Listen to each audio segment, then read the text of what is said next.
सनातन धर्म यात्रा में आपका स्वागत है। पूज्य भाई श्री संतोष सागर जी महाराज का एक संकल्प पूरे राजस्थान के 33 जिलों में सनातन धर्म यात्रा के माध्यम से वैदिक यज्ञ, विभिन्न स्कूलों में जाकर वेद पुराण और श्रीमद् भगवत गीता का प्रचार प्रसार, श्रीमद् भागवत कथा ज्ञानी और राष्ट्रवादी भजनों की प्रस्तुतियाँ। आज विद्यालयों में जाकर गीता जी की पुस्तक वितरण और बच्चों को संस्कारित करने के यात्रा के अंतर्गत आज पूज्य भाई श्री संतोष सागर जी महाराज से BDIS स्कूल में पहुंचे हैं। ब्लूमिंगडेल्स इंटरनेशनल स्कूल गंगानगर का सबसे बेहतरीन स्कूल है, जिसमें आज पूज्य भाई श्री संतोष सागर जी महाराज हजारों बच्चों से मिलने वाले हैं। आइए विद्यालय में चलते हैं और आज के इस दिव्य कार्यक्रम का अवलोकन करते हैं।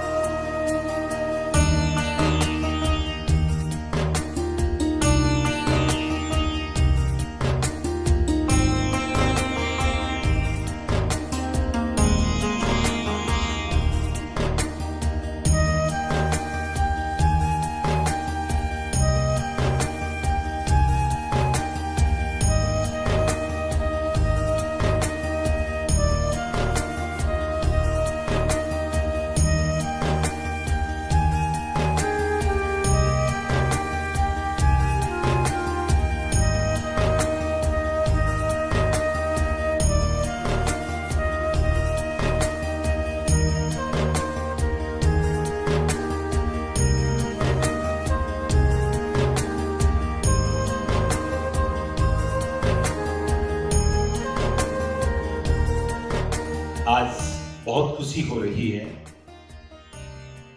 ब्लूमिंगडेल्स इंटरनेशनल स्कूल, जहां पर पूज्य भाई श्री संतोष सागर जी महाराज के सानिध्य में हम सबको आने का अवसर मिला है। बहुत सुना इस विद्यालय के बारे में। पहले थोड़ा सा मैं, हालांकि मैडम ने बहुत सुंदर ढंग से अंग्रेजी में आपको सब कुछ बताया है, लेकिन मेरा कर्तव्य बनता है कि मैं भी अपनी राष्ट्रभाषा में आपको भाई श्री का जो मिशन है उसके बारे में थोड़ी सी जानकारी दूं। आपके सामने बैठे हैं राजस्थान में ही बीकानेर जिले के श्री डूंगरगढ़ गांव के परम पूज्य श्री संतोष सागर जी महाराज। आप पूरे भारत में श्रीमद् भागवत कथा ज्ञानी के रामकथा, शिव महापुराण, देवी भागवत जैसे धार्मिक ग्रंथों का प्रचार प्रसार करते रहे हैं। संपूर्ण राष्ट्र में 200 से ज्यादा आपने कथाएं की है, लेकिन मन में एक पीड़ा जगी कि आज तक कितनी कथाएं की। कथाओं में अक्सर बुजुर्ग लोग आते हैं या 50, 60, 70 वर्ष के लोग आते हैं। तो मन में ये विचार आया कि अगर हम इनको कथाएं सुनाएंगे, इनको सनातन धर्म की बात करेंगे, हो सकता है इनका मन बदले, इनके मन को शांति मिले। लेकिन मेरा सही कर्तव्य राष्ट्र के नन्हे मुन्ने बच्चों और युवाओं के प्रति बनता है। जैसा आपके स्कूल का नाम है ब्लूमिंगडेल्स, यानी अंकुरित होता हुआ एक पौधा, बीज अंकुरित होता है, उससे एक पौधा निकलता है और धीरे धीरे एक विशाल वृक्ष का रूप लेता है। भाई श्री बहुत सुंदर ढंग से बच्चों के बारे में कहते हैं कि मैं पेड़ के पौधों को पानी नहीं देना चाहता, पेड़ के पत्तों को पानी नहीं देना चाहता, मैं पेड़ की जड़ों को पानी देना चाहता हूँ, अंकुरित होते हुए पौधों को सींचना चाहता हूँ, ताकि हमारा राष्ट्र सुंदर बने, हमारे राष्ट्र का भविष्य संस्कारित हो और अपने परम लक्ष्य को प्राप्त करे।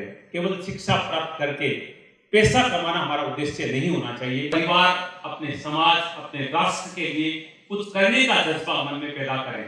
शिक्षा से केवल शांति नहीं मिलती, पैसा कमाने से शांति नहीं मिलती। बच्चा, एक युवा जब तक सनातन धर्म के बारे में नहीं जान पाएगा, तब तक उसको अपने अस्तित्व का पता नहीं चलेगा कि मैं क्या हूं, मैं क्यों इस दुनिया में आया हूं, मेरा कर्तव्य क्या है। ये सब चीजें हमें हमारे वेद पुराण और गीता के माध्यम से मिल सकती, क्योंकि 200 कथाएं करने के बावजूद भी कहते हैं कि मेरे मन को शांति नहीं मिली। जब तक मैं अपने राष्ट्र के नन्हे मुन्ने बच्चों को, युवाओं को कुछ संदेश नहीं दूंगा, उनका जीवन सुंदर नहीं बनाऊंगा, तब तक मेरे जीवन की सार्थकता नहीं है। ऐसा सुंदर संकल्प पूज्य भाई श्री संतोष सागर जी महाराज का है। मैं निवेदन करूंगा जोरदार तालियां बजाकर पूज्य भाई श्री का सम्मान करें। मैं बहुत अधिक नहीं बोलूंगा, क्योंकि आप जो बोलते हैं गंगानगर के बड़े बड़े स्कूलों में आपके कार्यक्रम हुए हैं, जब बोलते हैं तो बच्चे मंत्रमुग्ध होकर सुनते हैं, क्योंकि बच्चों ने आज तक केवल एक किताबी शिक्षा को प्राप्त किया है। जब इस तरह की बातें जो बच्चों के दिमाग में होकर दिल में उतरती है, तब बच्चों को पता चलता है कि रियल में हम क्या है, हम क्यों यहाँ पर आए, इस दुनिया में क्यों आए, हमारे लक्ष्य क्या है, हमारा उद्देश्य क्या है। इसका भान भाई श्री के अमृत वचन आपको बताएंगे। मैं परम पूज्य भाई श्री संतोष सागर जी महाराज के पावन श्री चरणों में नमन करते हुए आपसे निवेदन करता हूं कि ये जो ब्लूमिंग डेज आपके सामने बैठे हैं उनको अपने अमृत वचनों से लाभान्वित करें।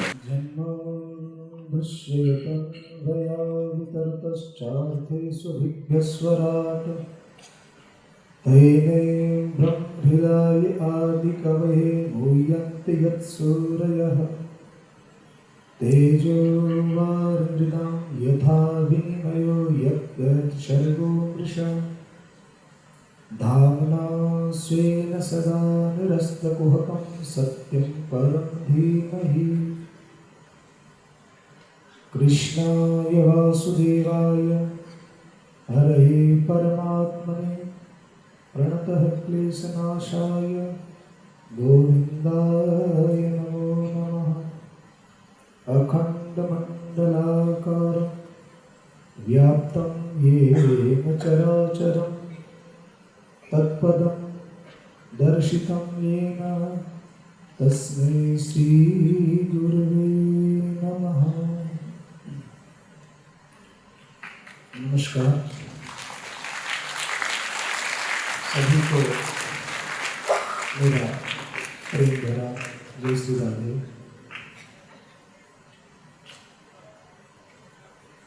BDIS के ऑनर सभी अध्यापक, टीचर्स,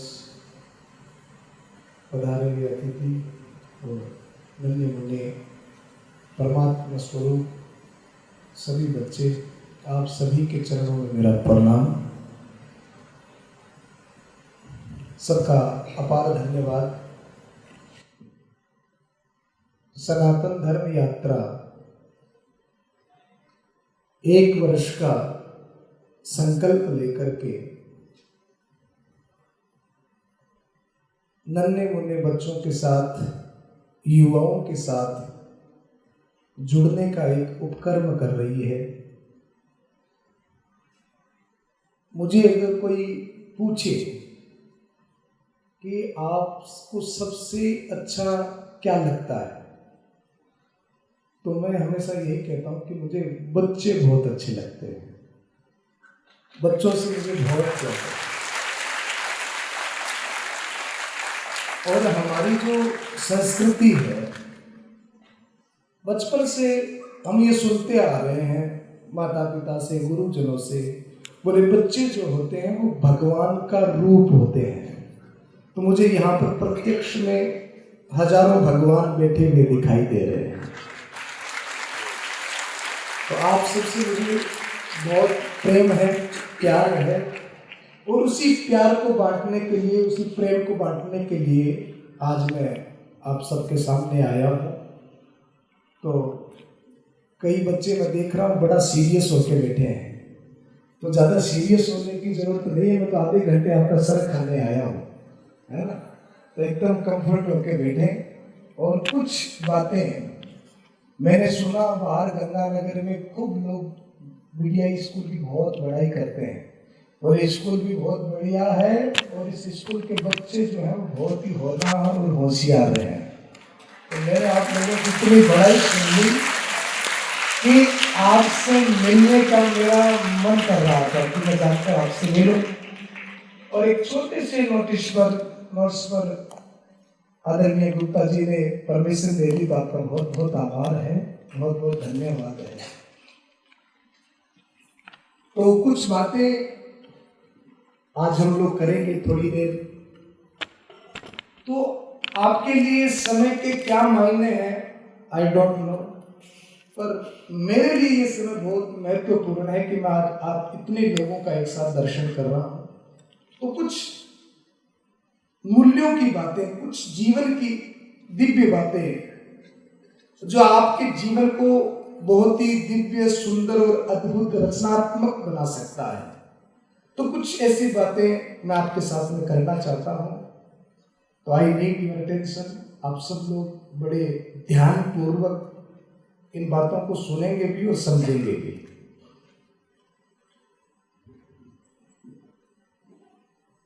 श्री कृष्ण आज से 5000 वर्ष पूर्व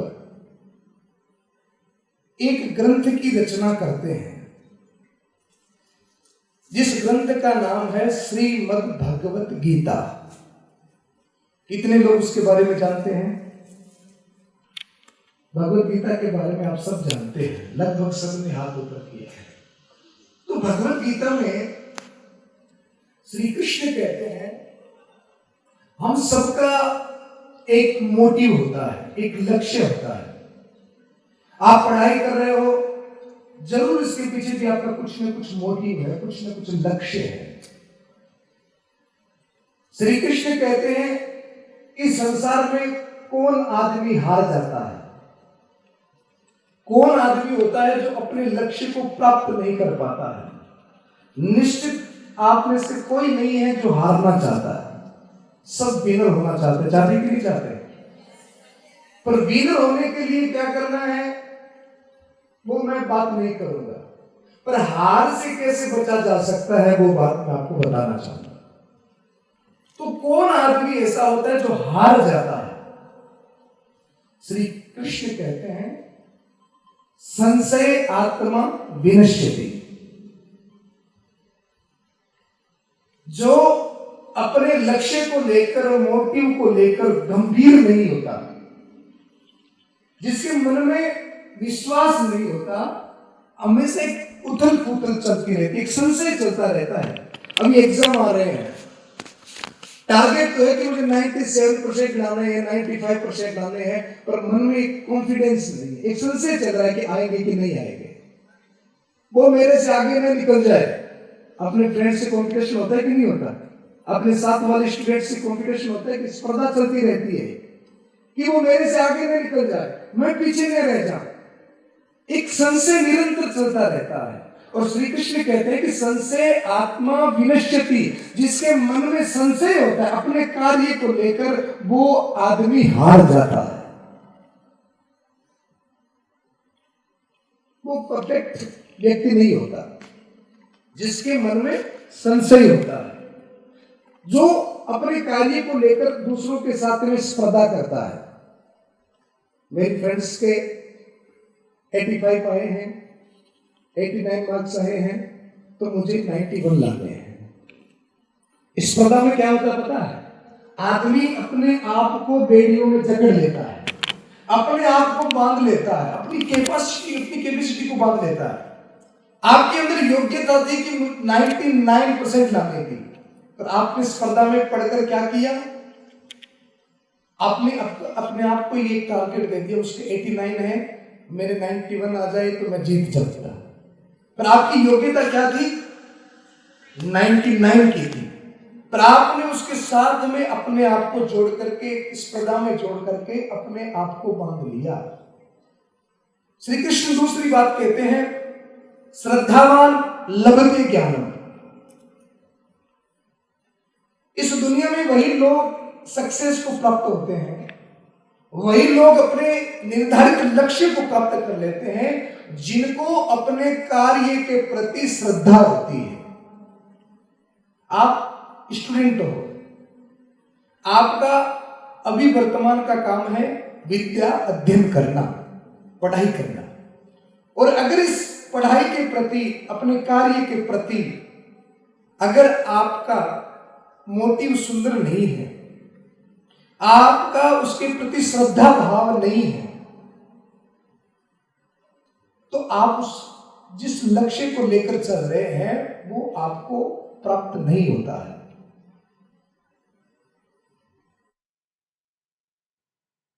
काम कोई भी करे, कैसा भी करे, अगर उस काम को सुंदर बनाना हो, अच्छा बनाना हो, तो उसके पीछे का जो हमारा मोटिव है वो सुंदर होना चाहिए।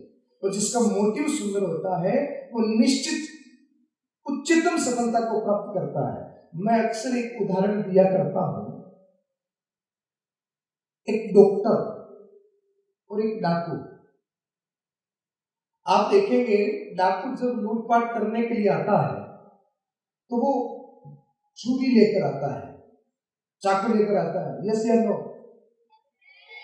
और डॉक्टर ऑपरेशन करने के लिए आता है तो वो क्या लेकर आता है?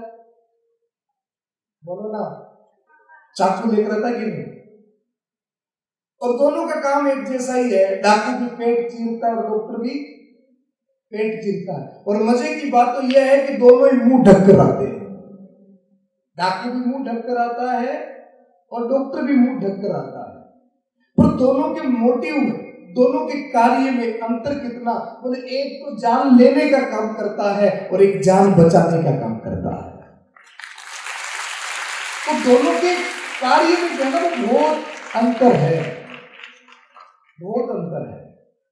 एक तो पुलिस से डरकर भागता, दूसरा पुलिस से, गवर्नमेंट से सम्मानित होता है, सम्मान मिलता है। दोनों काम एक जैसा कर रहे, दोनों के हाथ में हथियार है, दोनों मुंह ढककर आ रहे, दोनों ही पीठ चीर रहे हैं, और दोनों के सम्मान में बहुत डिफरेंस है। सबसे पहले हमें गौरवान्वित होना चाहिए, हमें गर्व होना चाहिए कि भगवान ने हमको सनातन संस्कृति में और भारत जैसे राष्ट्र में हमारा जन्म हुआ। ये सबसे बड़े गौरव की बात है। और भारत ने पूरी दुनिया को कुछ न कुछ दिया है। भारत जैसा राष्ट्र, सनातन जैसा धर्म और गीता के जैसा ग्रंथ, ये दिव्य संस्कृति आपको कहीं और नहीं मिलेगी। केवल भारत देश एक ऐसा है जहां पर यह कहा जाता है यत्र नारी पूज्यन्ते तत्र रमन्ते देवता। बोले जहां पर स्त्री का सम्मान होता है वहां पर देवता रमण करते हैं, वहां पर देवताओं का, दिव्य शक्तियों का निवास होता है। आप किसी भी कंट्री में जाकर ये पता कर लेना, दूसरे देशों में ऐसा नहीं कहा गया। ये सारी शिक्षा भारत ने दी है। आपको पता है हमारे यहाँ पर मेरी बच्चियां बहुत बैठी है, छोटी छोटी बहनें, तो हमारे यहाँ पर बेटी का जन्म होता है तो हम लोग क्या कहते हैं पता है? बेटी का जन्म होता है तो क्या कहते हैं? लक्ष्मी आई। देखो सारी बेटियां जानती, बेटी का जन्म होता है तो क्या कहते हैं? लक्ष्मी आई। और बेटे का जन्म होता है तो कहता है क्या? विष्णु आया। बोलो ना, बेटे का जन्म होता है कोई नहीं कहता कि विष्णु आया, पर कन्या का जन्म होता है तो हमारे यहाँ पर कहा जाता है कि लक्ष्मी आई। तो भारत देश ऐसा देश है जहां पर नारी की पूजा का, कन्या का पूजा का, यहाँ पर कहा गया अतिथि देवो भव, पितृदेवो भव, मातृदेवो भव, गुरु आचार्य देवो भव। हम अपने माता पिता, गुरुओं का और अतिथि का इतना आदर मान सम्मान करते हैं। भारत एक ऐसा देश है जो हर एक वस्तु का इतना सुंदर उपयोग करना जानता है, और भारत का नागरिक, भारतीय संस्कृति में जीने वाला व्यक्ति इतना उपयोगी होता है। कोई अनजान आदमी भी आकर किसी भारतीय से हेल्प मांगता है तो भारतीय की भावना कितनी सुंदर होती है कि वो इतना हेल्पर होता है, इतना उपयोगी होता है, वो अनजान व्यक्ति की हेल्प करने के लिए तैयार हो जाता है। हम छोटी सी चीज का इतना सुंदर उपयोग कर लेते हैं। हमारे यहाँ पर एक नई टी शर्ट भी लाते हैं ना, तो उस टी शर्ट में जब छेद हो जाता है तो हम लोग फेंकते नहीं हैं, क्या करते हैं? पोचा तो लास्ट में बनता है बेटा। उससे पहले तुम एक छेद अगर टी शर्ट में हो जाए तो बोले थोड़ा नाइट में पहनेंगे, उसको नाइट के लिए रख लेते हैं। रखते हो कि नहीं रखते? और उसके बाद में डस्टिंग वाला कपड़ा नहीं बेटा, उसको फिर होली में काम लेते हैं, और होली के बाद में भी उसका उपयोग क्या होता है? बोले होली के बाद में भी उसको पोछे में काम लेते हैं। तो इससे ज्यादा उपयोगिता जितना भारत उपयोगी है, जितना भारतीय आम आदमी उपयोगी है, अन्य कोई इतना उपयोगी हो नहीं सकता। हमारे यहाँ के संस्कृति को देखिए, आप मुझे ऐसा कोई एक देवता बताइए जिसके अंदर पशु प्रेम नहीं है। भगवान शंकर के मंदिर में जाते हैं तो क्या मिलता है? नंदी। और गणेश जी के पास जाए तो चूहा। और माता रानी के पास जाए तो शेर। तो हमारा ऐसा कोई देवता नहीं जिसके अंदर पशु प्रेम न हो, है कि नहीं? पशुओं से हमारे यहाँ पे बड़ा प्रेम है, पशु प्रेम है। ये बलि प्रथा तो बहुत बाद में चली, ये हमारी वैदिक आज्ञा नहीं है, ये हमारी प्रथाएं नहीं है, ये कुप्रथाएं हैं। हमारे यहाँ पर हमारे देवी देवता पशुओं से प्रेम करते हैं। अच्छा, हमारे हर देवी देवता को देखिए, वो प्रकृति से भी प्रेम करता है। हमारे ग्रंथ हमें प्रकृति से प्रेम करना सिखाते हैं। अब शिव जी को जाओ तो शिव जी को क्या चढ़ता है? बेल पत्र। गणेश जी को दुर्वा, और अन्य देवताओं को भी बहुत सारे फल फूल पुष्प चढ़ते हैं। कोई ऐसा देवता नहीं जिसको कोई फल फूल पुष्प पसंद नहीं हो, सबका अपना अपना एक पसंदीदा पुष्प है, फल है। तो यदि कि हमारे देवी देवता जो हैं वो प्रकृति का संदेश भी हमें देते हैं कि प्रकृति की पूजा ही भगवान की पूजा है। जीव जंतुओं की रक्षा करना ही भगवान की पूजा है। आप हमारे यहाँ पर देखोगे, हर गांव में बहुत सारी गौशालाएं होती है, गायों की लोग सेवा करते हैं। गाय को हमारे सनातन धर्म का मुख्य प्राणी माना गया है। तो हमारी संस्कृति हमें सिखाती है कि हम जीव जंतुओं से प्रेम करें, हम पशु पक्षियों से प्रेम करें, हम प्रकृति से प्रेम करें, है ना? एक बार कोई एक अंग्रेज भारत में आ गया, तो तुलसी जानते हैं ना, तुलसी का पौधा। तो अंग्रेज के साथ में कोई मेरे जैसा कोई पकड़ आदमी भी चल रहा था, तो तुलसी का पौधा देखा और पौधा देखते उसने प्रणाम किया, हे तुलसी माता। तो अंग्रेज ने कहा, वो ये क्या है? एक पौधे को तुम माता कह रहे हो? तुम तो बिल्कुल अशिक्षित हो, पागल हो, एक पौधे को माता कह रहे हो। और उस अंग्रेज ने डंडा लेकर उस तुलसी के पौधे को खराब कर दिया, छेड़ दिया, पूरा पत्ते पत्ते सब गिरा दिए। अब उसको बड़ा गुस्सा आया, तुलसी माता को डंडा मार दिया। अब तो इस अंग्रेज को सबक सिखाना ही पड़ेगा। तो वो उस अंग्रेज को एक ऐसे पौधे के पास में लेकर गया जिस पौधे को छूने से पूरे शरीर में खुजली चालू हो जाती है। क्या नाम होता है उसका? अच्छा, आप जानते हैं। तो उस पौधे के पास में लेकर गया और उसने जाकर कहा, हे पूज्य पिताजी। तो अंग्रेज ने कहा, यार तुम तो बड़े पागल लोग हो, किसी को माता बना लेते हो, किसी को पिता बना लेते हो। उसने डंडा लेकर उसको भी छेड़ दिया, और जो ही डंडा लेकर उसको छेड़ा कि पूरे शरीर पे खुजली चालू हो गई। अब वो अंग्रेज नाचने लगा, पूरी तकलीफ हुई, अरे अब मैं क्या करूं, ये क्या हो गया? बोले, तुमने हमारी मम्मी को छेड़ा ना तो डैडी नाराज हो गए। तुमने मम्मी को छेड़ा और डैडी नाराज हो गए। बोले, अब क्या करूं, मुझे बताओ। बोले, चलो। बोले, कहां? बोले, गौ माता। बोले, बड़ा परेशान हो गया, कभी तुलसी माता, कभी पिताजी और गौ माता। हमारे यहाँ पर गाय को भी माता कहते हैं। बोले, उससे क्या होगा? बोले, हमारे गाय एक ऐसे प्रोडक्ट का निर्माण करती है, उसको शरीर पर लगाओ तो तुम्हारी खुजली ठीक हो जाएगी। आप जानते हैं ना, हमारे वेद जी विनोद जी बैठे हैं, गोबर के अंदर ऐसे दिव्य गुण होते हैं कि कैसा भी दांत खाद खुजली क्यों ना हो, गाय का गोबर लगा लिया जाए तो वो ठीक हो जाता है, साइंटिफिक है। तो बोला, चलो गौ माता। अब जाकर उसने गाय का गोबर पूरे शरीर पर लगा लिया, अब पूरे कपड़े खराब हो गए, पूरी बॉडी खराब हो गई। बोले, अब मैं क्या करूं? बोले, चलो गंगा माता है, गंगा माता के पास में जाकर धो लेते हैं। तो हमारे यहाँ पर बड़ी सुंदर संस्कृति हमारी है, और ये संस्कृति हमारे जीवन को एक सुंदर दिशा देने वाली है। अगर आपको अपनी दशा को बदलना है तो दशा बदलने के लिए अपने को एक दिशा चाहिए। दिशा दशा को बदल देती है। ये कोई गुब्बारा बेचने वाला आ गया, तो कोई हमारी स्कूल की छोटी छोटी बच्चियां थी वहां पर, सर गुब्बारा कितने का दिया? तो 2 रुपए का। एक गोली से बच्ची ने पूछा, सर ये नीला वाला गुब्बारा उड़ता है क्या? बोले, यस उड़ता है। ये पीला वाला? बोले, हाँ पीला वाला भी उड़ता है। सर ये व्हाइट वाला? बोले, ये व्हाइट वाला भी उड़ता है। सर ये ब्लैक? बोले, हाँ ये ब्लैक भी उड़ता है।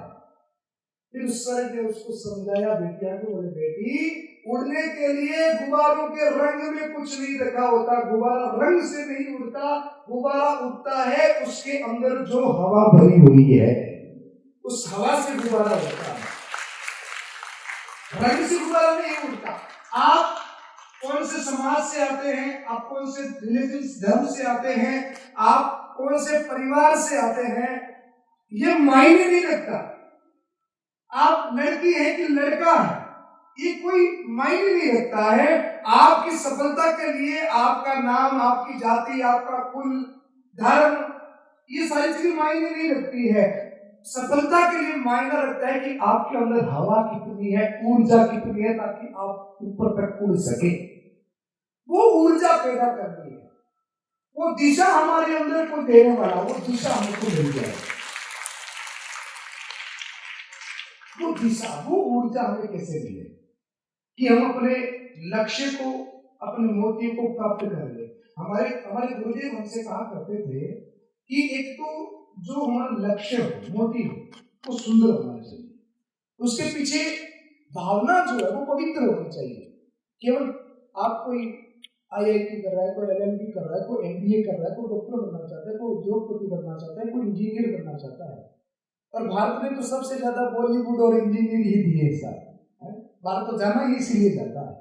तो कुछ ना कुछ आपका मोटिव, कुछ ना कुछ लक्ष्य होगा, पर इसके लिए हमारा कार्य क्षेत्र, हमारी दिशा सुंदर पवित्र होनी चाहिए, हमारी भावना पवित्र होना चाहिए। मैं डॉक्टर बन के पैसा कमाऊंगा, मैं इंजीनियर बन के खूब सारा पैसा कमाऊंगा, ये लक्ष्य हमारा नहीं होना चाहिए। मुझे राष्ट्र की सेवा करनी है, मुझे समाज की सेवा करनी है, मुझे लोगों का भला करना है। ये भावना लेकर अगर हम आज से ही शुरुआत करते हैं कि दूसरों के भले के लिए हमें जीना है। अच्छा, भला शब्द का उल्टा करो तो क्या बन जाता है? लाभ। हम अगर ये धारणा बना ले कि हमें लोगों का भला करना है, तो भला आप करने लग जाओ, आपका लाभ अपने आप शुरू हो जाता है। तो हमारा लक्ष्य होना चाहिए भला करने का। हम कितना दूसरों का भला कर सकते हैं। हमारे गुरुदेव कहते थे कि हर आदमी का लक्ष्य होता है, पर आदमी फेल कहाँ हो जाता है? बोले वो लक्ष्य जो होता है वो छोटा लेकर चलता है। लक्ष्य सुंदर होना चाहिए और बड़ा होना चाहिए। कितना बड़ा होना चाहिए? बोले अगर आप आसमान का लक्ष्य लेकर चलते हो तो आप पेड़ की जितनी ऊंचाई तो ले ही लोगे, पर आपका लक्ष्य ही अगर पेड़ है तो फिर ऊंचाई कितनी मिलेगी? धरती पर ही रेंगते रहोगे। इसलिए लक्ष्य जो होता है वो हमेशा बड़ा होना चाहिए, वो हमेशा अद्भुत होना चाहिए। ये जीवन जो है ना वो आइसक्रीम के जैसा है। कैसा है? आइसक्रीम के जैसा है। ये निरंतर पिघलता रहता है। आइसक्रीम को अगर थोड़ी देर इस्तेमाल न करो, उसकी देखभाल न करो, तो क्या होता है? आइसक्रीम खराब हो जाती है, बेकार हो जाती है। तो ये जीवन जो है ना वो भी आइसक्रीम के जैसा है। आप कौन से परिवार में जन्मे हो, कौन से गांव में जन्मे हो, ये तो भगवान तय करता है। हर आदमी को ईश्वर परमात्मा 3 पेज की डायरी देता है। कितने पेज की? 3 पेज की डायरी। उसमें 3 ही पेज होते हैं और उन 3 पेज पर आपको पता है पहले पत्ते पर परमात्मा लिखता है, भगवान लिखता है, और आखिरी पेज पर भी भगवान ही लिखता है, और बीच का पत्ता वो खाली छोड़ देता है। अब आप विचार करो कि भगवान ने पहले पत्ते पर क्या लिखा होगा? क्या? और आखिरी पेज पर मृत्यु। सर आपके स्टूडेंट बड़े होशियार है, एक बार आपके लिए ताली हो गया। ये बहुत अपर लेवल की बात है, तो इन बच्चों ने जवाब दिया, मुझे बहुत अच्छा लगा।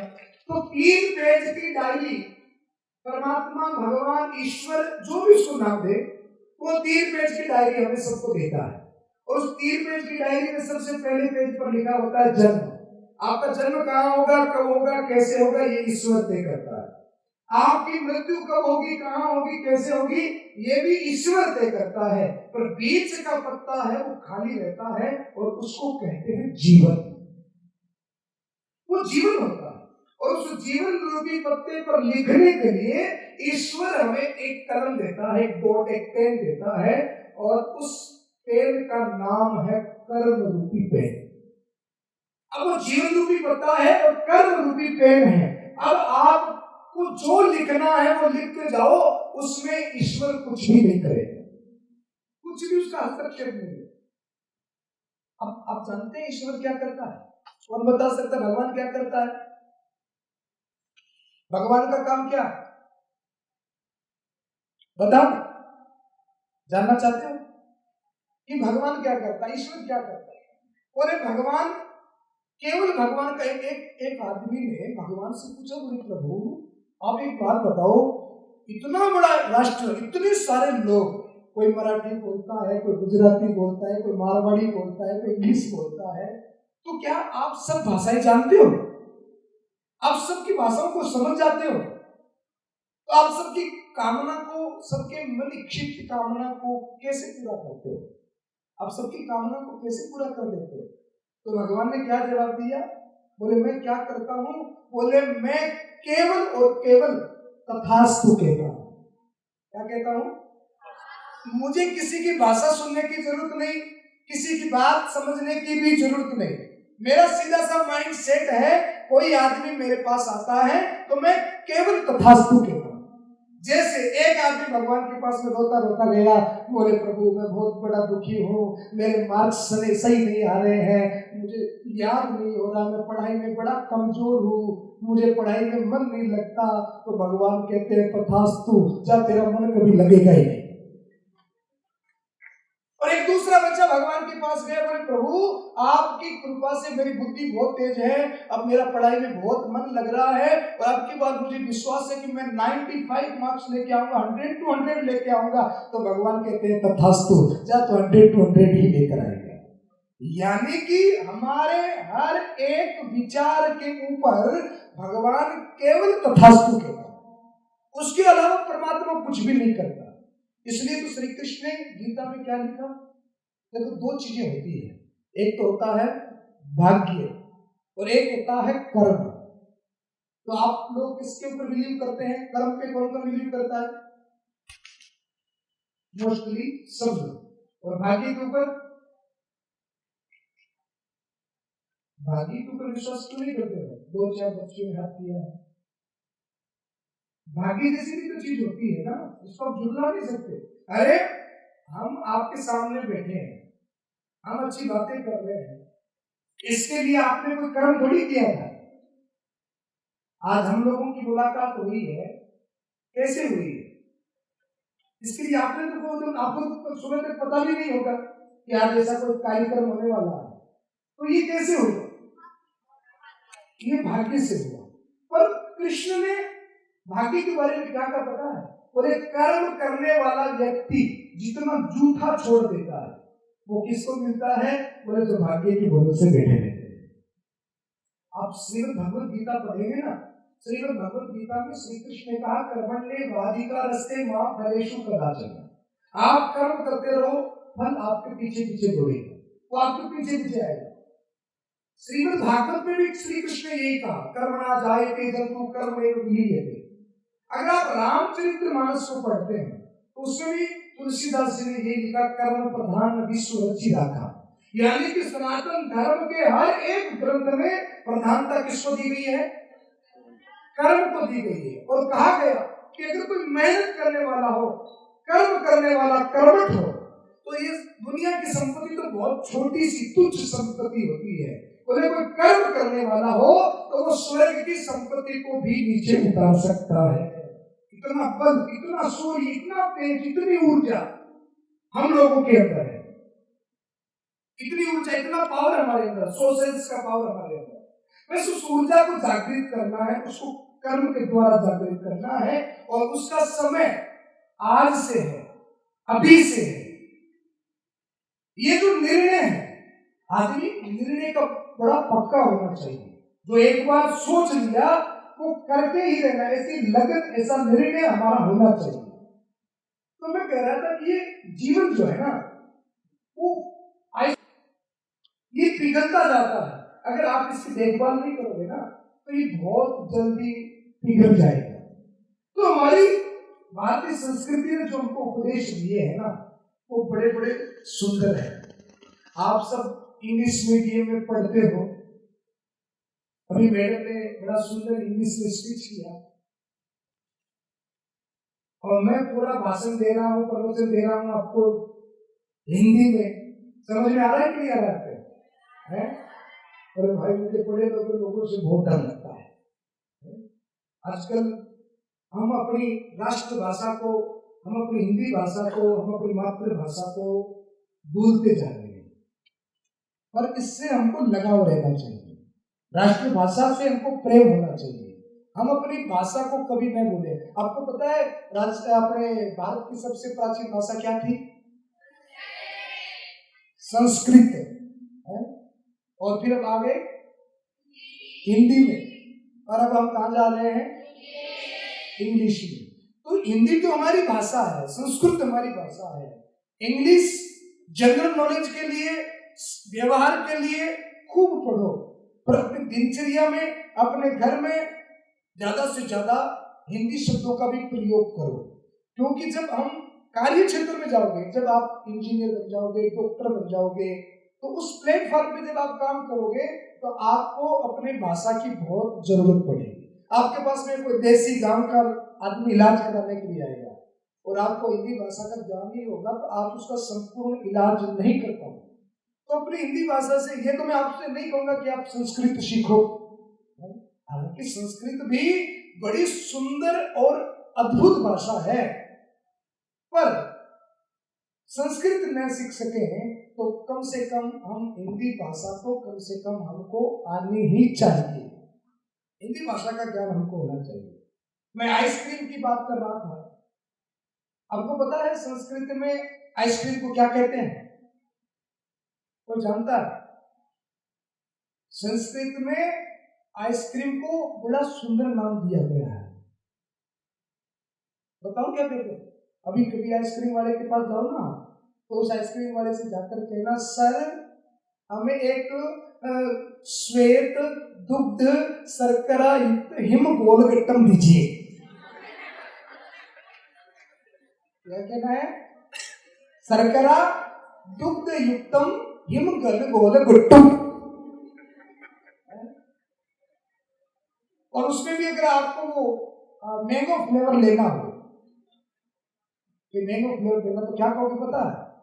आप कहोगे सर आम्र दुग्ध हिम गोलगट्टम। और इतना कहोगे ना, उतने में आपकी आइसक्रीम पिघल जाएगी, उतने में आपकी आइसक्रीम पिघल जाएगी। संस्कृत भाषा का अपना आपका एक रोचकता है। संस्कृत भाषा में आप किसी को गाली भी देते हो ना तो ऐसा लगता है कि सामने वाला कोई कविता पढ़ रहा है, इतनी मधुर भाषा। आप अगर हिंदी में जाकर किसी से कहो कि ए कुत्ते, तो वो गुस्सा हो जाएगा। आप इसी को संस्कृत में कहो हे श्वान, तो उसको लगेगा कि कोई कविता पढ़ रहा है? आप हिंदी में जाकर किसी को कहो अरे ओ गधे, तो वो गुस्सा हो जाएगा। आप इसी को जाकर संस्कृत में प्रेम से कहो हे विशाख नंदन, तो उसको लगेगा कि मेरे लिए कोई बड़ी बड़ाई हो रही है, कोई तारीफ हो रही है। संस्कृति में जाकर किसी को अगर दुकानदार से सिगरेट मांगनी हो तो क्या कहेगा पता है? सिगरेट मांगो। अब वो जो संस्कृत की जो संस्कृति थी ना, उस समय सिगरेट नहीं थी, और अब हमारी संस्कृति में सिगरेट आ गई।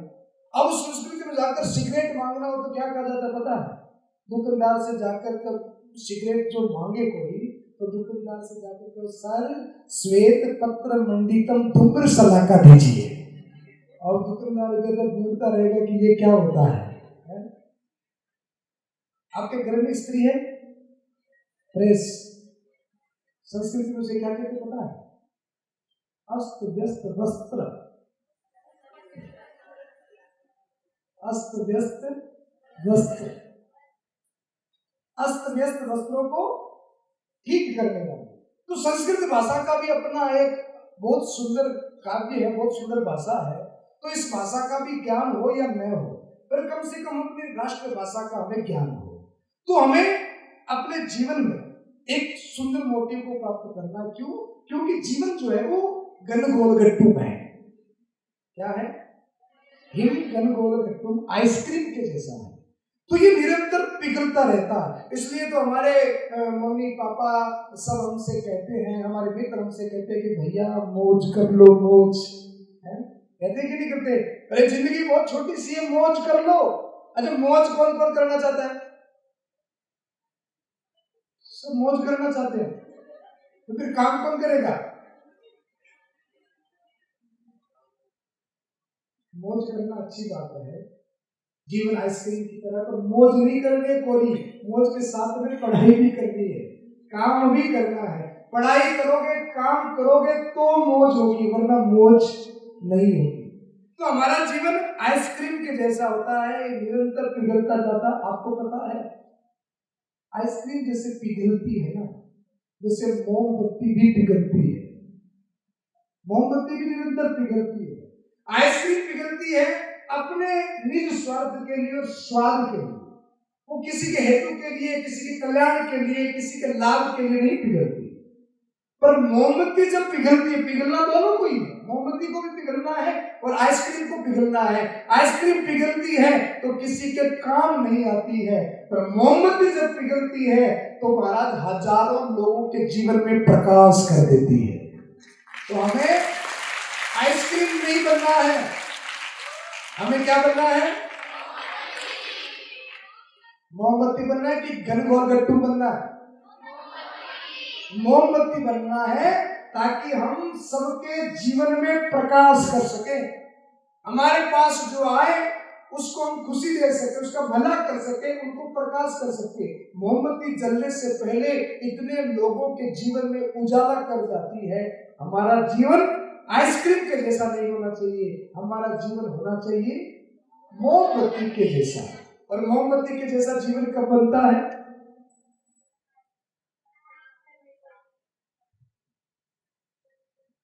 आप नर्सरी से लेकर जब आपकी शिक्षा पूरी हो जाएगी, जो भी आपका टारगेट है, तो उस शिक्षा को पूरा करते करते आप लोग अपने इस शिक्षा काल में कितनी किताबें पढ़ लेंगे? सैकड़ों किताबें पढ़ लेंगे, हजारों किताबें आपको पढ़नी पड़ेगी, तब जाकर आप अपने टारगेट को पूरा कर पाएंगे। तो नर्सरी से लेकर हाई एजुकेशन तक एक बच्चा अपने जीवन काल में हजारों किताबें पढ़ता है। अच्छा, अब मुझे ये बताओ, हजारों किताबों को पढ़ने से क्या होता है? ज्ञान बढ़ता है, बुद्धि तेज होती है, बुद्धि का पावर बढ़ जाता है। पर इस बुद्धि का पावर का इस्तेमाल आप कब कर पाओगे? बोले देखो, एक तो होता है बुद्धि बल, एक होता है धन बल, एक होता है बाजू बल। बुद्धि का बल भी होता है, धन का बल भी होता है और बाजुओं का बल भी होता है। पर ये बल कब काम करते हैं? जब आपके पास में एक बल और होता है। कौन सा? धन बल, बुद्धि बल, बाजू बल। ये तीनों बल आपके कब काम आते हैं? बोले जब एक बल हमारे पास में और होता। वो बल कौन सा है, कोई बताएगा?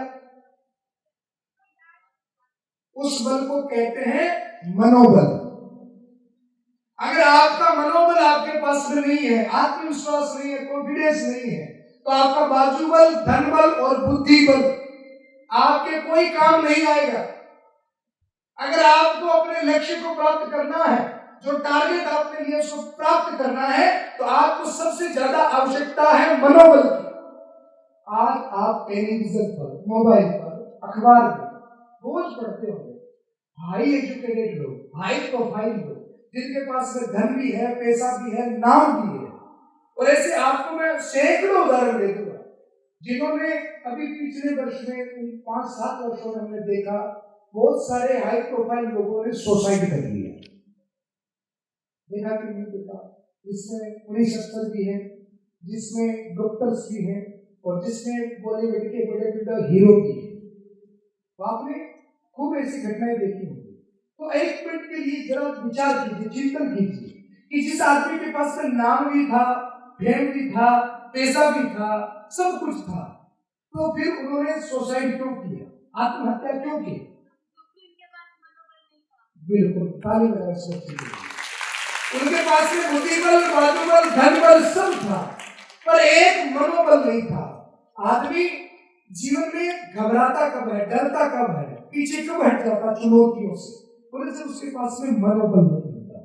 और उस मनोबल को बढ़ाने के लिए, अपने टारगेट को, लक्ष्य को पूरे करने के लिए, आपको पता है 5000 साल पहले अर्जुन और कृष्ण के बीच में एक संवाद हुआ। अर्जुन ने रण क्षेत्र में जाकर अपने, पहले तो बड़ा कॉन्फिडेंट था, मैं ये कर दूंगा, मैं वो कर दूंगा। तो रण क्षेत्र में जाकर बड़े बड़े योद्धाओं को देखा तो घबरा गया, अपने गांडीव को, धनुष को फेंक दिया और कृष्ण के सामने हाथ जोड़कर खड़ा हो गया कि मैं नहीं लड़ पाऊंगा। डर गया, वो मैदान छोड़कर भागने को तैयार हो गया। और उस समय कृष्ण ने अर्जुन को जो ज्ञान दिया, जो बातें कही मनोबल बढ़ाने वाली, उन बातों को कहते हैं श्रीमद् भगवत गीता। एक आदमी जीवन काल में 1000 किताबें पढ़ता है, तो मैं आपसे कहता हूं, इस किताब को देखा आपने? आप सबके घर में है? ये दुनिया की सबसे पावरफुल किताब है।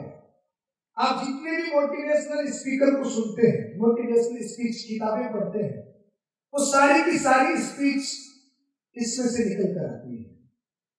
हमारे यहाँ पर जितने ग्रंथ हैं, वेद हैं, पुराण हैं, उपनिषद हैं, आज दुनिया की सबसे बड़ी संस्था नासा में अगर किन्हीं ग्रंथों पर रिसर्च होता है, विज्ञान की एक भाषा होती है। विज्ञान कभी ये नहीं कहेगा कि हमने आविष्कार किया, विज्ञान ये कहता है कि हमने इस चीज की खोज की है।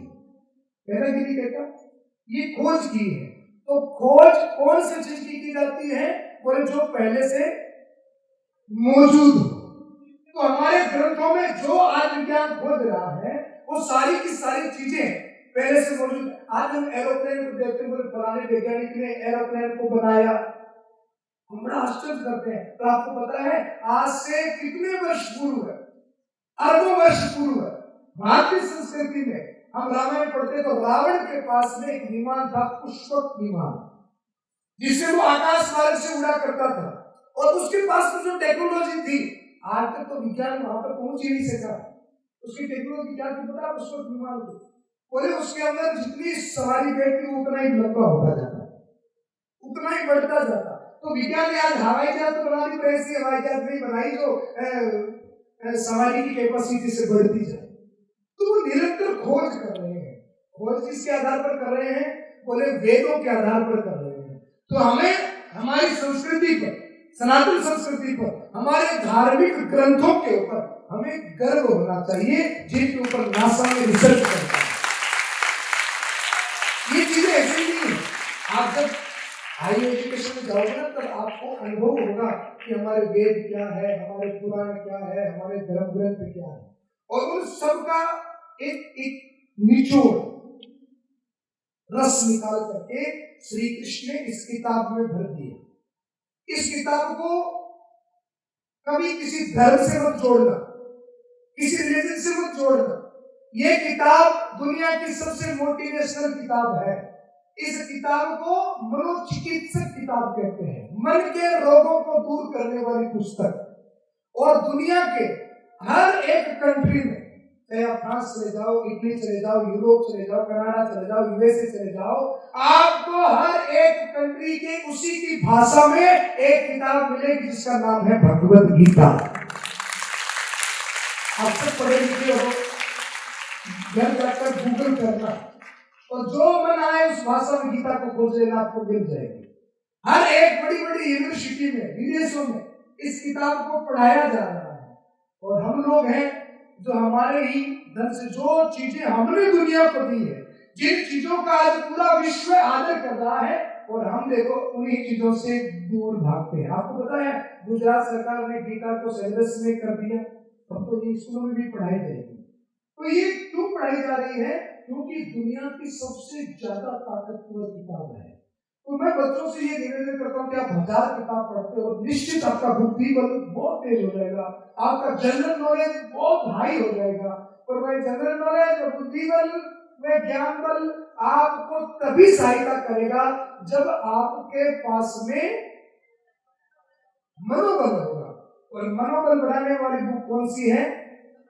भगवत गीता है।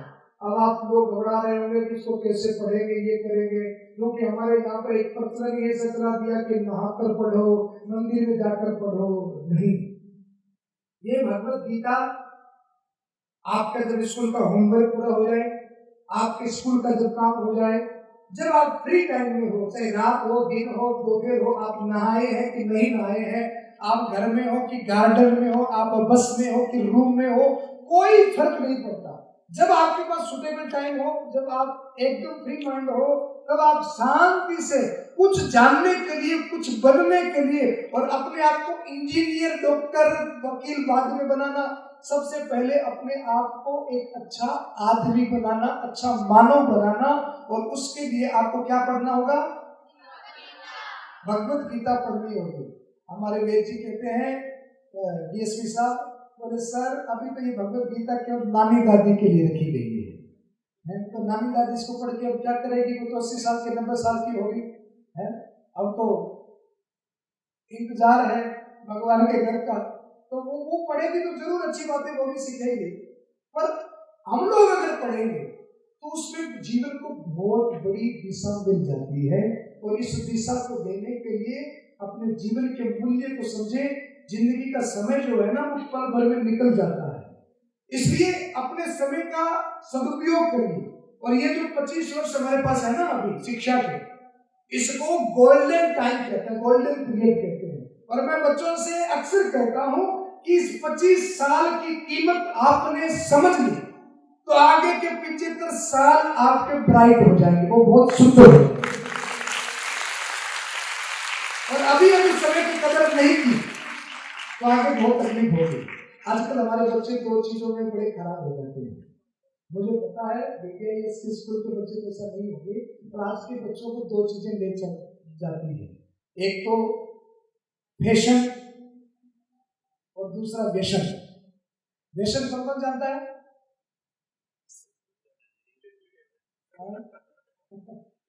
व्यसन जानते हो? सर इंग्लिश में क्या कहते हैं व्यसन को? एडिक्शन। एडिक्शन नशा है। तो निश्चित आप व्यसन में तो आप नहीं होंगे, वो छोटे छोटे बच्चे मुझे दिखाई रहे हैं, दिख रहे हैं, पर फैशन में सब होंगे। अरे 3 जगह से फटी हुई पैंट पहनना कौन पसंद करता है? 3 जगह से फटी हुई पैंट पहनना कौन पसंद करता है? ईमानदार बच्चे। देखो बच्चे हाँ है बड़े ईमानदार, हाथ ऊपर करते हैं। अच्छा ये बात आपने कहां से सीखी? अरे हमारे यहाँ पर पहले फटी हुई पैंट, जो कोई गरीब होता जिसके पास में कपड़े नहीं होते तो वो फटी हुई पैंट पहनता, और आप जानबूझकर गरीब बनना चाहते हैं। और कई बच्चे तो ऐसी कटिंग करवा के आते हैं एक तरफ से, जैसे नाई कोई उस तरह चला के भूल गया है? तो ये फैशन जो है, ब्रांडेड कपड़े, ब्रांडेड मोबाइल, ब्रांडेड साइकिल, ये चीजें जो है ना वो आपको आपके लक्ष्य से भटका देंगी। इसलिए इन चीजों से बचो और अपना पूरा फोकस करो अपनी एजुकेशन के ऊपर, अपनी पढ़ाई के ऊपर। ये जीवन जो है ना वो फटाफट निकल जाता है, चुटकी बजाते निकल जाता है, बड़ा जल्दी नंबर आ जाता है। हमको ये लगता है कि अभी तो हमारे पास बहुत समय पड़ा है, ज्यादा समय नहीं होता है। ये 100 साल बड़े जल्दी निकल जाते हैं। ये पढ़ाई के जो 25 साल है ये देखते देखते निकल जाएंगे, इसलिए इसकी कीमत समझो। कोई घर में मौसी और भांजा, मौसी जानते हैं ना और भांजा भी जानते हैं ना। मौसी भांजा दोनों में बड़ा प्रेम का साथ साथ रहते थे। भांजे की उम्र थी 30 साल और मौसी की उम्र थी 60 साल। तो घर में जब भी शादियां होती है ना बड़ों की, तो 30 साल का भांजा मौसी के पास नहीं खड़ा रहता, तो मौसी बहुत उसको कोनी लगाती, अगला 13 नंबर है, अगला 13 नंबर है। घर में होता है ना, किसी एक की शादी होती है तो पीछे वालों को बूढ़े कहते रहते हैं, और बच्चे इस बात से बड़ा परेशान होते हैं, क्या शादी शादी लगा रखी है, अभी हमारी शादी की उम्र है क्या, अभी हमें पढ़ना है। पर बूढ़े लोग अपनी आदत नहीं छोड़ते, अगला 13 नंबर है, अगला 13 नंबर है, बच्चे बड़ा परेशान होते। एक दिन उसी घर में कोई डेथ हो गई, वो भांजा पास में ही खड़ा था और मौसी से कहने लगा, मौसी अगला 13 नंबर है, अगला 13 नंबर है। तो कब किसका क्या नंबर आ जाए पता नहीं है, इसलिए अपने जीवन के महत्व को समझो। हमारा समय बड़ा कीमती है। अच्छा, स्वामी विवेकानंद को कौन कौन जानता है? सब जानते हैं। स्वामी जी की जब डेथ हुई तो उनकी उम्र कितनी थी, कौन बताएगा मुझे? स्वामी विवेकानंद जब गए तो उनकी आयु कितनी थी? 36 ईयर्स, 36 वर्ष। 36 वर्ष के आयु में स्वामी विवेकानंद चले गए। अब एक गंभीरता से बात को सुनिए। 36 वर्ष की आयु में उस व्यक्ति ने ऐसा जीवन जिया, आज पूरे विश्व में कोई नहीं है तो स्वामी विवेकानंद को मैं जानता हूं।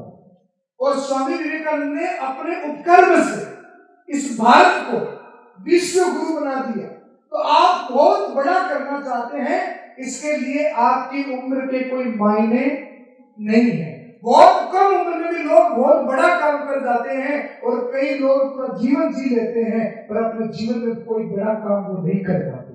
इसलिए जो अपने एक एक मिनट की वैल्यू करता है, अपने एक एक मिनट की वैल्यू को समझता है, वो जीवन में अपने परम लक्ष्य को प्राप्त कर लेता है। इसलिए मैं आपसे आज एक निवेदन करने आया हूं कि आप भारत का भविष्य है, आपके ऊपर भारत की व्यवस्था टिकी हुई है, तो आपका मोटिव सुंदर हो, आपका चरित्र सुंदर हो, आप इससे प्रेम करोगे तो कृष्ण आपसे प्रेम करोगे। तो कृष्ण का प्रेम चाहिए कि नहीं चाहिए? तो आप भगवत गीता से प्रेम करेंगे और इसको समझने की आप हार मत मान जाना। इसमें बड़े कनिष्ठ शब्द लिखे हुए, आप पढ़ोगे तो आपको विज्ञान सहित प्रथम क्या लिखा हुआ है, तो आप उसको समझना, आप उसको भूल गए करके शब्दों का मतलब समझना। आप अपने गुरुजनों से पूछना, मम्मी से पूछना, तो ये आपके जीवन के सबसे उपयोगी किताब होगी। अब कहने के लिए तो मेरे पास बहुत सारी बातें, मैं पूरी दिन भर बोलता रहूंगा, तो मेरी बातें तो खत्म नहीं होगी। मुझे जो कहना था वो आपसे कह दिया। 3 चीजें आपको प्राप्त करनी है: मनोबल, ज्ञान और भक्ति। जीवन में भक्ति भी होनी चाहिए राष्ट्र के प्रति। जिन गुरुजनों से हम शिक्षा ले रहे हैं, आप कितने भी बड़े बन जाओ, आपकी उनके प्रति श्रद्धा भक्ति रहनी चाहिए। माता पिता ने आपको जन्म दिया है, आप कितने भी बड़े क्यों न बन जाए, उन माता पिता के प्रति आपकी भक्ति रहनी चाहिए। आपके अंदर ज्ञान भी होना चाहिए और आपके अंदर कर्म करने की शक्ति होनी चाहिए। तो गीता हमें सिखाती है कर्म योग, ज्ञान योग और भक्ति योग। और ये तीनों योग जिसके अंदर होते हैं वो परम योगी हो जाता है। इसी के साथ मैं अपने वाणी को विश्राम देता हूँ। तो आप सबको ये गीता मिले, आप सब इसका ध्यान रखना, प्रेम करना और सबको बांटना। जय श्री कृष्ण। आज के जो बच्चे हैं वो डायमंड है, हीरा है। क्यों कहते हैं? ये कहते हैं कि जब आज से 30, 40, 50 वर्ष पहले जब शिक्षा होती थी, हम पढ़ते थे, तो उस समय ये चकाचौंध नहीं थी, ये फैशन नहीं थी, मोबाइल नहीं था, टेलीविजन नहीं था, और हमारा ध्यान रहता था या हम पढ़ते थे, काम करते थे, खाते पीते थे, सोते थे, ये काम करते थे। लेकिन आज के बच्चे इतनी सारी चकाचौंध के बीच में वो मोबाइल भी देखते हैं, टीवी भी देखते हैं, खेलते हैं, मोटरसाइकिल, साइकिल, सब कुछ कार्टून देखते हैं, फिर भी वो 90, 95, 99% अंक लाते हैं। कितने बुद्धिमान आज के बच्चे हैं, महाराज हमेशा कहते हैं। तो मैं आप सबको नमन करता हूँ। और जब मैं देख रहा था कि महाराज जी बोल रहे थे, तो आप सब ऐसे देख रहे थे जैसे मुझ पर कोई जादू दिखा रहा है, यानी महाराज जी की वाणी में आपको कुछ न कुछ बहुत सुंदर लगा है। अगर वो वाणी आपके जीवन में उतर गई तो आपका जीवन बदल जाएगा निश्चित रूप से। और अभी महाराज ने जो लास्ट में शब्द कहा था कि जीवन में भक्ति होनी चाहिए, भक्ति जिसके मन में होती है वो अपने आप से प्रेम करता है। लोग कहते हैं एक दूसरे से प्रेम करो, लेकिन जो अपने से ही प्रेम नहीं कर पाए दूसरे से प्रेम क्या करेगा? आत्महत्या कौन करता है? जिसको खुद अच्छा नहीं, जो अपने आप से प्रेम नहीं करता कोई तो अपना जीवन खत्म करता है। लेकिन जिस पर भगवान पे जिसका विश्वास होता है, एक बहुत बड़ी दोस्त है यहाँ पर बैठी है भक्ति युक्त, जिसने एक आदरणीय वेद प्रकाश जी लखोटिया आपके श्री गंगानगर के डीएसपी साहब है, तालियां बजाइए पार्टी। मैं पत्रकार हूं, बहुत सारे लोग जानते हैं, मैं जी मीडिया से हूं, मेरा खुद का ऐसे चैनल है, मेरे 22 लाख फॉलोअर्स हैं, 1 अरब व्यूज है मेरे। लेकिन महाराज जी की बातों को मैंने सुना, इनके वीडियो देखे, तो मैं सनातन धर्म यात्रा में इनके साथ जुड़ गया, अपनी पत्रकारिता छोड़कर इनके साथ जुड़ गया। और मैं गंगानगर में निकलता हूं तो यहाँ के एमएलए के बारे में इतना नहीं सुना जितना मैंने डीएसपी साहब के बारे में सुना है हर कार्यक्रम में। और एक और व्यक्ति बैठे हैं आदरणीय विनोद जी बैठे हैं आप। और कोरोना काल में देखिए भक्ति का प्रभाव, कोरोना काल में लोग मास्क लगा रहे थे, अपने परिजनों से दूर भाग रहे थे, और ये इन्होंने हजारों लोगों का इलाज किया, मास्क नहीं लगाया और आपके बीच में बैठे। सेवा करने से सेवा मिलती है, किसी को खुशी देने से खुशी मिलती है, जो आप बोएंगे वही आपको मिलेगा। मैं 200 कहने के लिए आदरणीय लखोटिया साहब डीएसपी साहब से निवेदन करूंगा कि बनते हैं, क्योंकि आप गंगानगरी बच्चों के लिए एक आदर्श व्यक्तित्व है। आदरणीय महाराज श्री को प्रणाम करते हुए आज के इस आयोजन में उपस्थित विद्यालय की पूरी टीम और मेरे छोटे भाई बहनों, बड़ी प्रसन्नता है कि आज हम अपने खुद के संस्थान, मैं तो यूँ कहूँ मेरा खुद का ही संस्थान है, अजय भाई साहब और हम मीतू मैडम और सब हम परिवार के लोग हैं, और ये भगवत चर्चा बहुत बार हमारी आपस में होती भी रही है, करते भी रहे हैं। और जब इस आयोजन की बात हुई तो सबसे पहले मेरे मन में ध्यान ही PDIS का आया कि सबसे पहले हम हमारे बच्चों को इस दिशा में मार्गदर्शन दें, बच्चों को साथ जोड़ें। और धीरे धीरे अब लोगों से जब संपर्क हुआ, मीडिया में जब आपके विचार आए, आपके कार्यक्रम की भावनाएं आई, तो पूरा शहर अब अपने साथ जुड़ चुका है। और मैं महाराज श्री को गंगानगर वासियों की तरफ से, BDIS परिवार की तरफ से, मेरी खुद की तरफ से बिल्कुल आश्वस्त करना चाहता हूँ कि आपने जो विजन लेकर मिशन प्रारंभ किया है, इसमें हम सभी तन मन धन से आपके साथ हैं। और प्यारे बच्चों से जो आपने अभी प्रॉमिस लिया है, निश्चित रूप से बच्चे भी उसकी पालना करेंगे। जैसा महाराज श्री ने बताया कि अब ये इंग्लिश मीडियम का जमाना है, हम या हमारे बच्चे हिंदी भी अच्छे ढंग से नहीं समझ पाते, तो ये तो बहुत क्लिष्ट हिंदी की पुस्तिका है। तो बच्चों को बताना चाहूँगा मैं कि आप लोग गूगल यूज करते हैं, इसका इंग्लिश ट्रांसलेशन भी आपको वहाँ पे अवेलेबल है। आप जब इसे पढ़ोगे तो आपकी हिंदी, संस्कृत और इंग्लिश तीनों की वोकैबुलरी बहुत सॉलिड और स्ट्रॉन्ग हो जाएगी। जो सारे लाभ महाराज श्री ने बताए वो तो बहुत अच्छी बात है, इसके अलावा आपको बहुत सारे नए नए शब्द मिलेंगे, नई नई चीजें मिलेंगी, एक एक शब्द के कितने कितने अर्थ, और एक शब्द पे पूरी पूरी किताब लिखी हुई मिलेगी। जब आप ये चीजें देखोगे ना, तब इस ग्रंथ की महत्ता आपको पता लगेगी।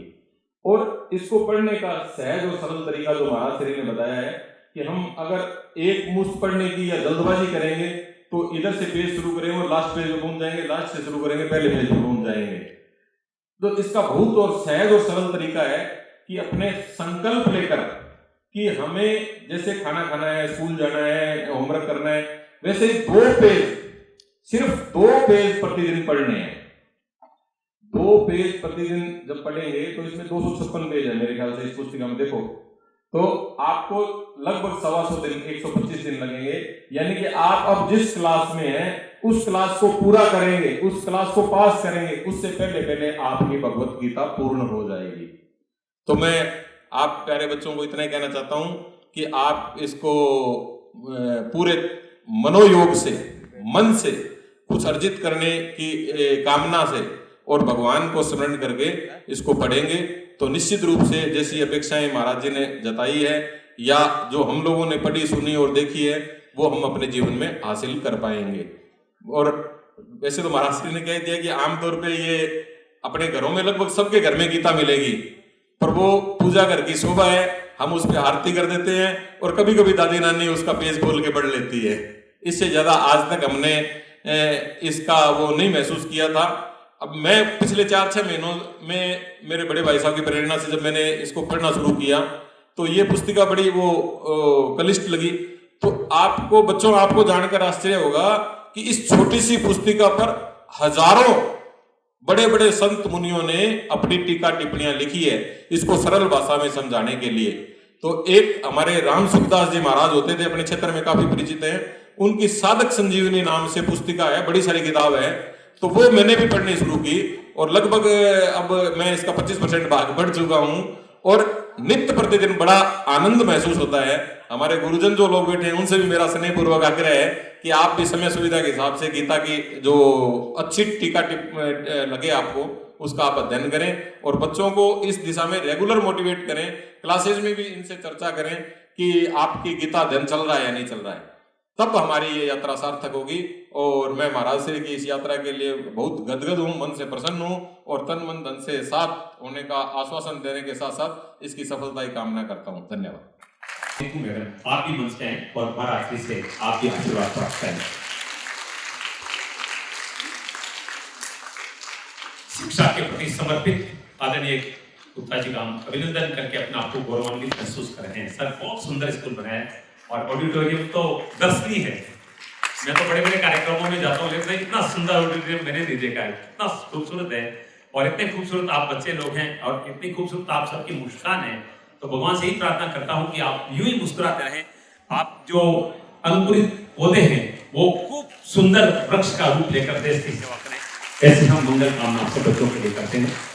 नीतू मैडम आप बताइए, प्रिंसिपल मैडम आ रही हैं। गीता की पुस्तकें भी दीजिए। इतने संस्कारवान बच्चे और इतने अनुशासित बच्चे, अनुशासन जो रखता है वही जीवन में आगे बढ़ता है। कितने सुंदर ढंग से आप बात सुन रहे थे। एक भी मैं सच कह रहा हूँ, मुझे ऐसा लग रहा था जैसे कोई जादू मंच पर आप देख रहे हैं और भाई श्री की वाणी में जादू है निश्चित रूप से, क्योंकि एक संकल्प है बच्चों को संस्कारित करने का, बच्चों के जीवन को सुंदर बनाने का। पूर्व वाणिज्य के अधिकारी सुभाषी आदरणीय सुभाष जी से भी निवेदन करूंगा कि आप ये प्रवचन सुनाएं और आपकी महाराज श्री से आशीर्वाद प्राप्त करें। मंच पे आकर भाई श्री से सम्मानित होना एक गौरव की बात है, क्योंकि माँ शारदा का मंदिर है, माँ सरस्वती का मंदिर है और बड़ा दिव्य मंदिर है। यहाँ पर कदम रखते ही एक शांति की अनुभूति हो रही थी। आप जो शिक्षक गण हैं वो निश्चित रूप से दिव्य है।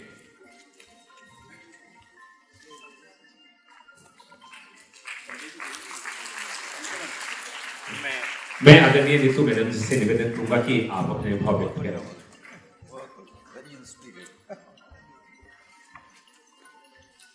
How are you all feeling after this? You're all feeling enthusiastic? ऐसा लग रहा है हम कुछ कर सकते हैं? महाराज जी gave you that confidence that yes, you can do it. Maharaj ji, to bring it to your notice, though it's an English medium school, हमारा Bloomingdale's international school English medium school है, आप भी बता रहे हैं, but we do give attention. पर आपका मन हो गया। Let it be finished, then we'll start. मैं आपको बताना चाह रही थी कि इंग्लिश मीडियम स्कूल जरूर है, ब्लूमिंगडेल्स इंटरनेशनल स्कूल है, आपको लग रहा होगा, but still we are all into it. हम ये सब करते हैं। सावन मास में वी ऑल हैव रुद्राभिषेक, पूरा टीम आता है और हम सब बच्चों के साथ रुद्राभिषेक करते हैं। वी हैड नवरात्रि सेलिब्रेशन, तो जो आपने बोला वो इम्पोर्टेंस, वैल्यूज से हम लोग बहुत जुड़े हैं, क्योंकि मेन मिशन ही हमारा यही है कि हमारी वैल्यूज हम जड़ों से जुड़े रहें। This is what is being taught to children. तो आज आपकी स्पीच से ये सब वापस मोटिवेटेड हो गए हैं that yes we can do it. And children, this I have been telling you repeatedly that we should be proud to be an Indian. We should be proud to be an Indian. सबसे बड़ी बात है, we are very blessed that we are born in this country. और इस देश में क्या क्या है, मुझे लगता है हमारी उम्र बहुत कम रह जाएगी ये जानने के लिए। I keep telling my children, आज का फैशन हो गया कि आई एम एन एथिस्ट, मैं भगवान में नहीं मानता, बच्चे ये सब कहते हैं। तो मैं इनको बोलती हूँ, अगर आपको ये बात कहनी है कि मैं भगवान को नहीं मानता, ये सही नहीं है, तो उसके लिए क्या करना पड़ेगा? पहले भगवान को जानना पड़ेगा। वो सारा पढ़ना पड़ेगा, वो सारा समझना पड़ेगा, और फिर ये कहना कि मैं इसको नहीं मानता इज राइट। जस्ट लिसनिंग, क्यों नहीं मानते आजकल भगवान को? क्योंकि टाइम नहीं है ना, सारा टाइम तो वो फोन में निकल जाता है स्क्रॉल करते हुए, फिर ये सब बातें, और वो एक अलग दुनिया है, और ये पुष्पक विमान और श्री कृष्ण और राम ये अलग दुनिया है। तो बच्चे छोटे हैं, वो दोनों चीज़ों को बैलेंस नहीं कर पाते। अब उनको लगता है फ्रेंड्स के पास तो आईफोन है, नेटफ्लिक्स है, गूगल, इंस्टाग्राम, इतनी सारी चीज़ें हैं, तो वो बैलेंस नहीं कर पाते। फिर क्या कहते हैं, हम नहीं मानते भगवान मानते, ऐसे ही होता है ना। तो कोई चीज़ ना माननी हो ना तो वो बहुत मुश्किल बात होती है। अगर आपको कुछ नहीं मानना तो उसका ज्ञान होना आपको बहुत बहुत ज़रूरी है। तो किसी भी चीज़ पे पूरा इसको पढ़िए, इसको समझिए, इसको जानिए, इसका ज्ञान लीजिए, और फिर कहो कि मैं इसको नहीं मानता, तो एक्सेप्टेबल है।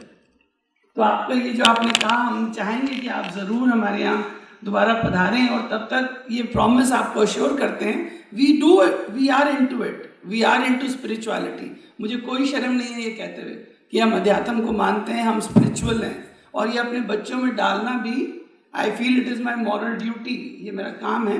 पर हम इसको भी ज़रूर अपने करिकुलम में डालेंगे, और नेक्स्ट टाइम आप आएंगे तो आपको बच्चे बहुत अच्छे अच्छे जवाब के साथ आपके क्वेश्चंस के आंसर्स देते हुए मिलेंगे।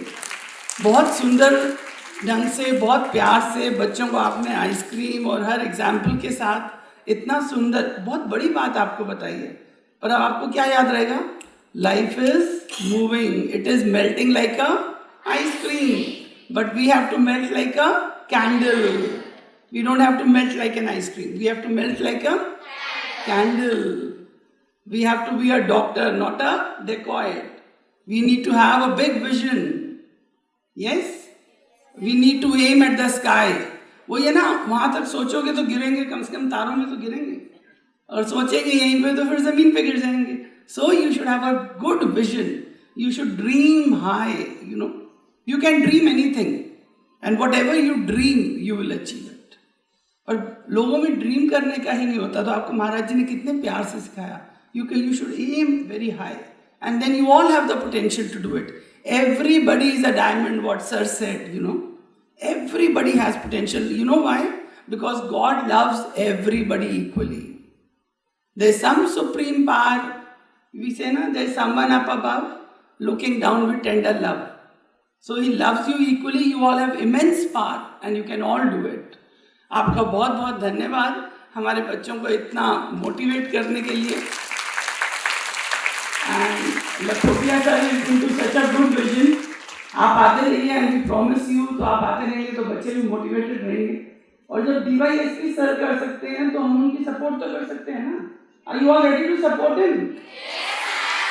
Yes should be loud at least. Are you all ready to support him? So we are all going to read this. We are going to tell our parents. Mummy papa को शोर मचा रहे हो आपस में, तो क्या कहेंगे, चलो इसको पढ़ लेते हैं, छोड़ो। ये आता है क्या आपको? ठीक है, कोई भी बात हो रही हो ना, ये पेज खोल लेना, कि आपको ये पता है कि इसका क्या मतलब होता है। And if you have any problem, your teachers and I am also there to help you every time, right? आपका बहुत बहुत धन्यवाद। We are really blessed to have you in our campus. Thank you so much.